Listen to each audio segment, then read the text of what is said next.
Hello everyone, welcome back to my channel. Today's video is going to be a fun one because we are going to be reviewing the new Fenty Beauty Eaze Drop Blurring Skin Tint. As soon as I saw that this product was launching, I knew I had to try it. I don't know why, but Fenty they always get me, especially with skin products and complexion. I had a Sephora gift card from my birthday last week, so I bought this. I bought it the morning that it launched, so I haven't watched any reviews. This will be completely honest. Obviously, I bought it, so it was not sent to me for consideration purposes. I bought it on Sephora when it launched last Thursday, and today is Monday, so it took like 2 business days to get to me, which is awesome. I got the shade 1. One thing I do love about Fenty is that they make their shades so consistent, like their shade ranges. I don't know why more brands don't do this. I feel like brands make shades really quite confusing. Like at first when I was looking at the shades for this foundation, I wasn't sure what was going to be my correct shade because there are, I think, only 28 shades versus the 40 that they usually have. I think they have more than 40 now. I think they've added to their range. But since this product is sheer, one shade can work for a variety of skin tones. So they have fewer shades in this range. So I was a little confused as to like what my shade would be at first, but then it had a list. It said if you're like shade 100 to 140 or something in the Pro Filter range, then this is your shade. So my shade was included in the shade 1. So I picked that up and I felt confident in doing so, which I think is fantastic. So, you know, I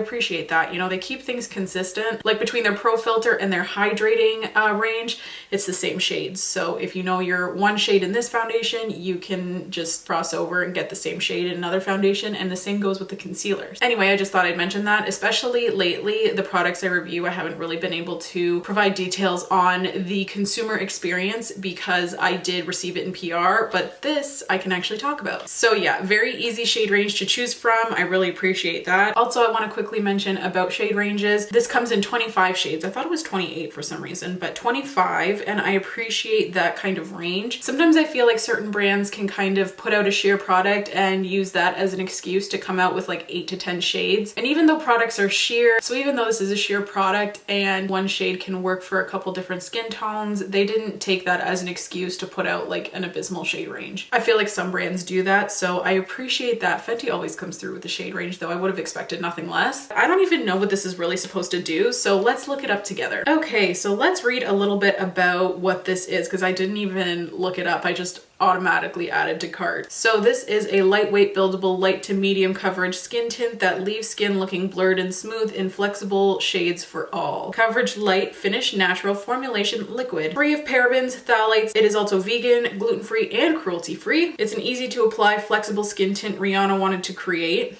I love Riri. That's one thing I love about Fenty is she has oily skin and I have oily skin, so I'm kind of like, this will probably work for me because it's Riri tested. It quickly and visibly evens out your complexion with a blurred effect. The Hydro Blend Complex and Humidity Sweat and Transfer Resistant formula has a smooth texture that layers well with primer and skincare. How to use. Suggested usages. Shake well and apply a few drops with fingers or the full body foundation brush 110, made to layer with your skincare and primer. Well, I do have some skincare on. I'm not gonna use primer because I don't usually, honestly. And yeah, let's just get into this. I'm excited. I feel like I might have gone a bit heavy on the eye makeup for like a skin tint product, but we'll see. We'll see. I'm also testing out the e.l.f.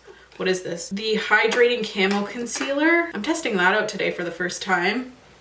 So far, I really enjoy it. I think it's nice. My local Walmart just expanded their e.l.f. range like exponentially, so I picked up a couple of e.l.f. goodies. Let me know down below what your favorite product from them is because I am definitely looking to try more from them. I just haven't really gotten the opportunity to try a bunch because here in Canada, it's not that the brand is hard to come by, but I feel like a big range of the e.l.f. products are hard to come by. Like it takes forever for their new launches to get here and stuff like that. Just let me know what your favorite product is because I really want to know. Okay, so this is what it looks like. It's $39 Canadian and you get 32 mils. Usually it's 30, so you get an extra 2 mils in there. It's kind of like a plastic squeezy bottle, like it's not glass. It's kind of honestly a little bit cheap feeling. I do like the shape of the bottle though. That's pretty. Let's put it on my hand a little bit. Oh, it said to shake first. That's right. I can't hear anything, so I feel like I'm just like not even shaking it. Maybe if I do one of these.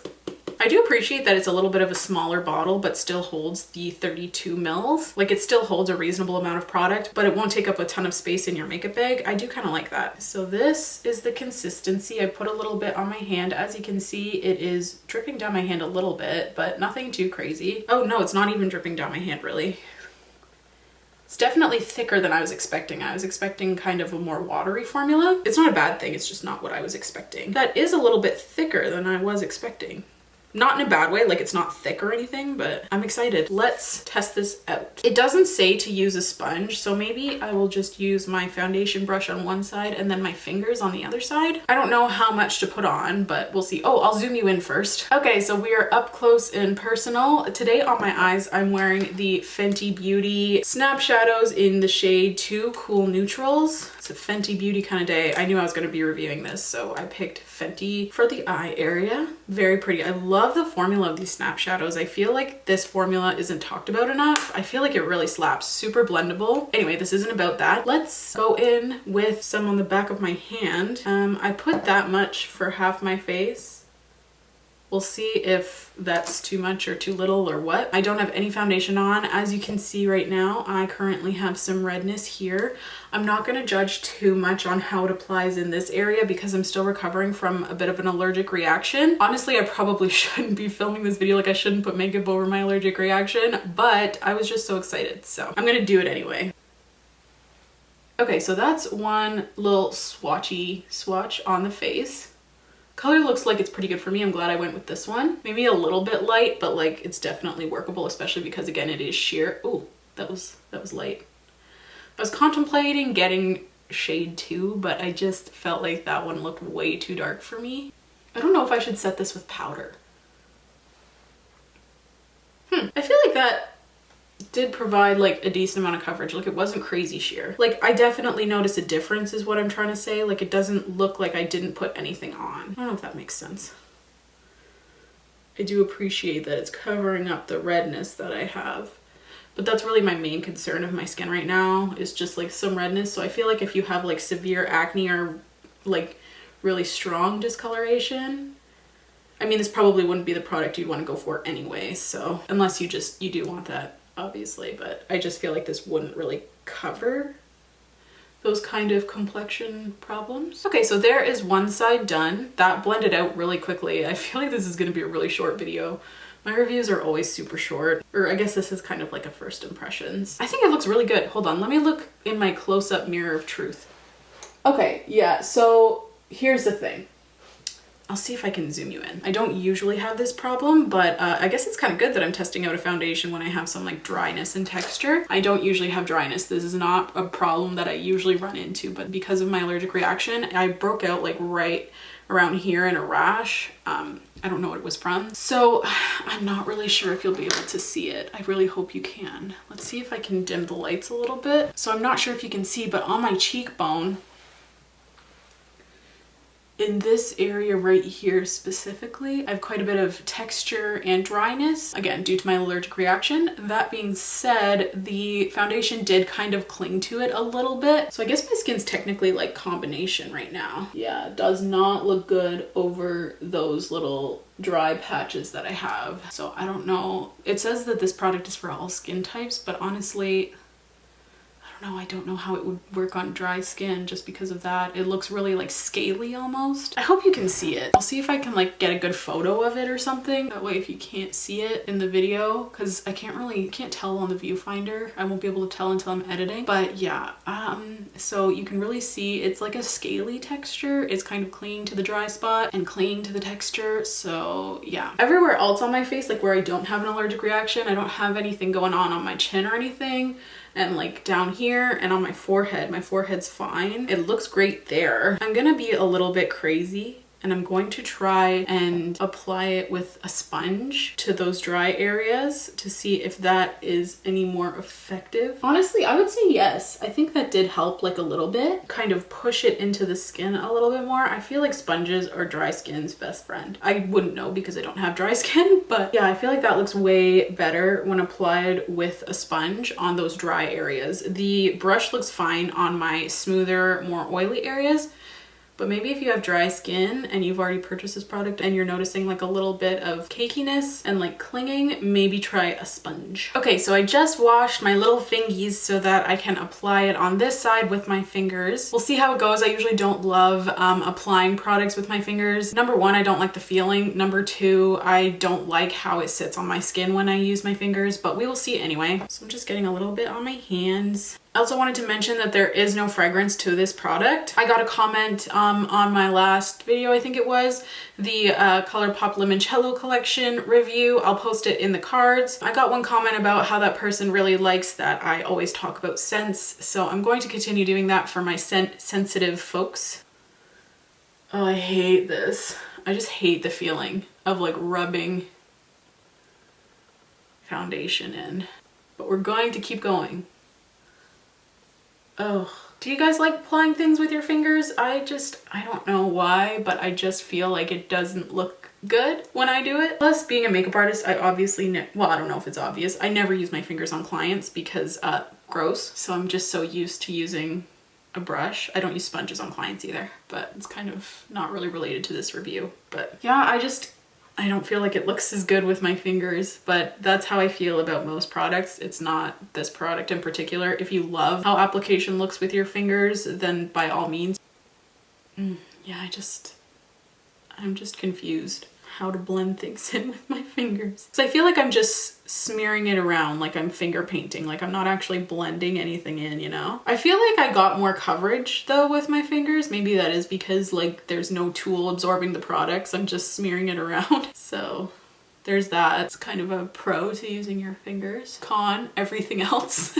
Yeah, it looks absolutely terrible on my texture. Honestly though, I can't see anything looking good on my texture right now. I'm gonna go in with a sponge and just kind of, I can't do it. It did not look good in my opinion with my fingers, so. And now my fingers are all like gross and goopy. Yeah, so the same problem is happening with my texture. Yeah, I mean, the thing is though, like my skin, when I say it's dry right now in those areas, like I'm peeling from that allergic reaction. I can't see anything looking good on it right now. Again, I'll see if you can tell. It's just, it does not look good. It's not flattering whatsoever. I will get some pictures. I took some pictures of this side, but I think this side's even worse. This reaction side was significantly worse though, so I'm just gonna apply a little bit more with my sponge because I just don't like my fingers.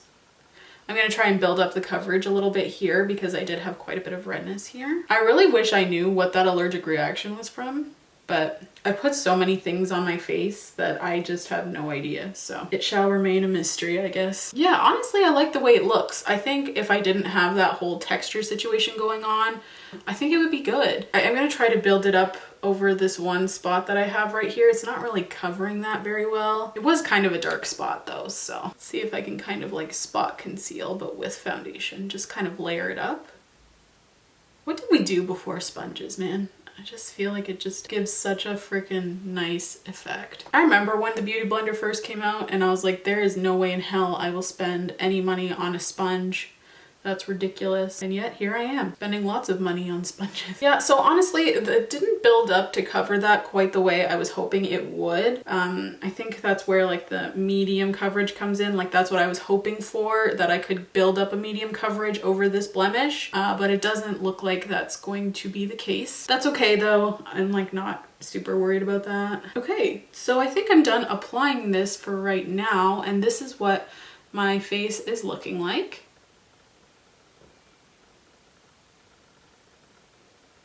I don't know if I really want to set. Okay, I'm gonna do what I normally do with my routine. Also, one thing I do want to try on camera with you guys, because I don't know where I would throw this in a video elsewhere. I bought the e.l.f. Putty Blush. I'm so excited about this. I've been wanting one of these for so freaking long and I finally found it, so that's exciting. Oh, also, I want to give you a little tacky test. Doesn't really feel tacky at all. I hate tackiness in foundation. I can't stand it. I don't know why I'm like all over the place. I cannot stand tackiness. I have to set it if it's too tacky, but I would be okay not setting this.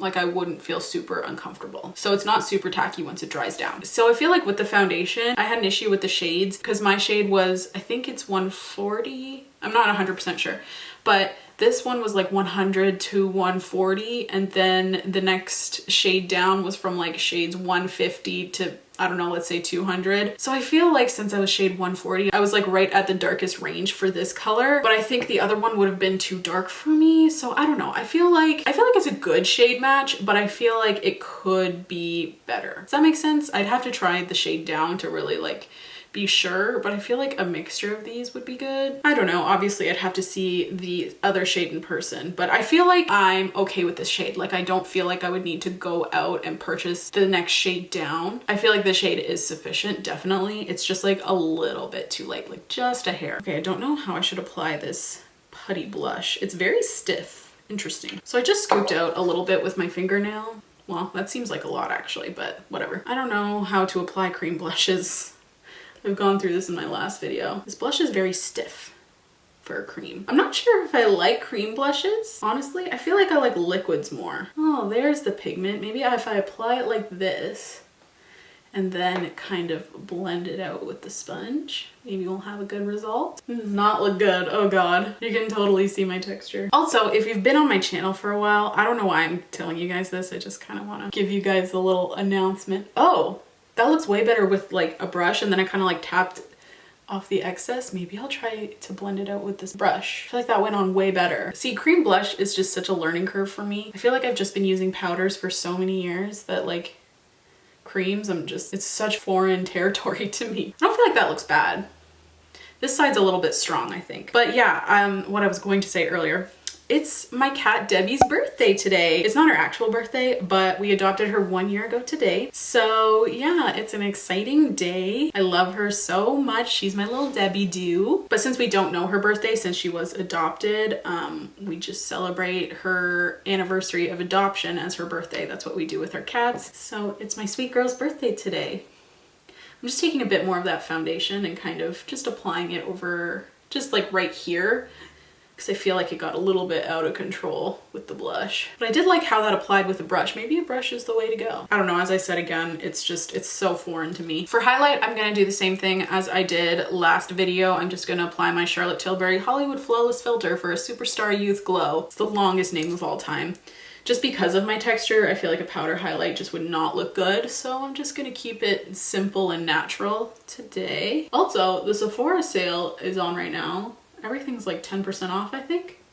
I don't think I'll be buying, well, maybe I will buy something because I still have a couple of gift cards from my birthday. What should I get? Let me know in the comments down below. Maybe I should do like a Sephora sale video. I don't know. Let me know if you'd be interested in that. I haven't purchased anything from Sephora in so long though, so I don't know what I would include in that, but yeah, I feel like this for textured skin is just such a good highlight. Not just textured, but also dry. It adds like a little bit of hydration. That area is just, it's like cracking crocodile skin. It's insane. I've never had a reaction. Well, I have had a reaction like that, but I feel like this time it's like extra dry. Maybe that's like a sign that I'm getting old. Okay, so I finished up the rest of my face, and I think my first impression is that I do like this product. I don't think this product is meant to be worn with an entire full face like I did today. So I feel like the look is a little bit not cohesive, but despite that, I think I do like the product. Again, with the texture here, I don't think anything would look good on it, if I'm being honest. However, everywhere else it does look pretty decent. So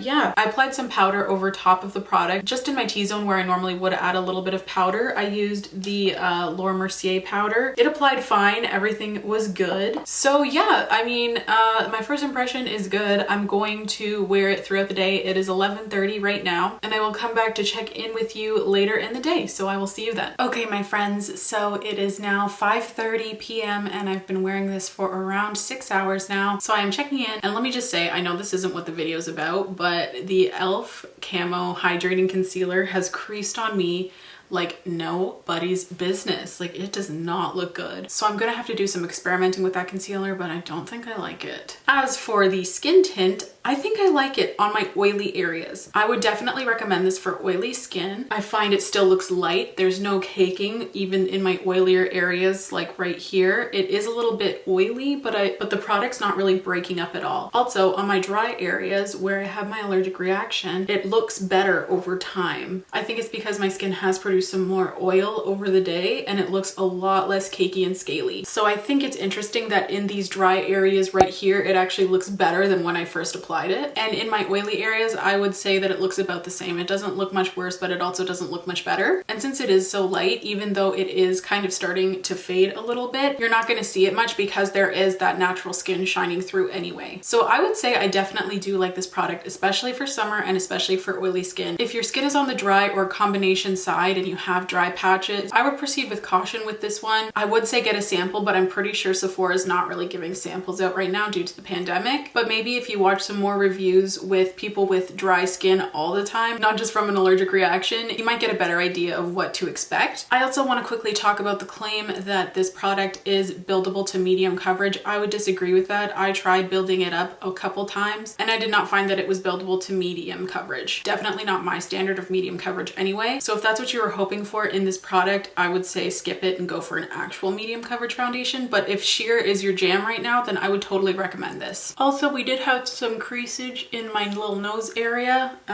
That's pretty normal though. However, it stayed on my actual nose really well. So I would say that the staying power of this product is really good. I would say that the staying power is definitely better than a tinted moisturizer. And I think that's why it's called a skin tint, because it's not as like hydrating and glowy as a moisturizer and it has more staying power. So yeah, I think that's everything for this check-in today. And that's everything for this video. I really hope you enjoyed this review. I hope it wasn't too short of a video. I always say that, but they still end up being way too long. But yeah, I've gotten a lot of requests to do the Kat Von D Apple Foundation Balm review. I can't get my hands on that. I've looked everywhere. It's sold out everywhere. So I don't think that will be coming from me, but I hope you enjoyed this video nonetheless. Thank you so much for tuning in and thank you so much for watching if you've made it this far. Please don't forget to subscribe if you want to. If you don't, that's okay. I just really appreciate you being here. It helps out my channel so much by you watching, so thank you. Please leave any video requests you may have in the comments down below and I will see you in my next video. Bye guys!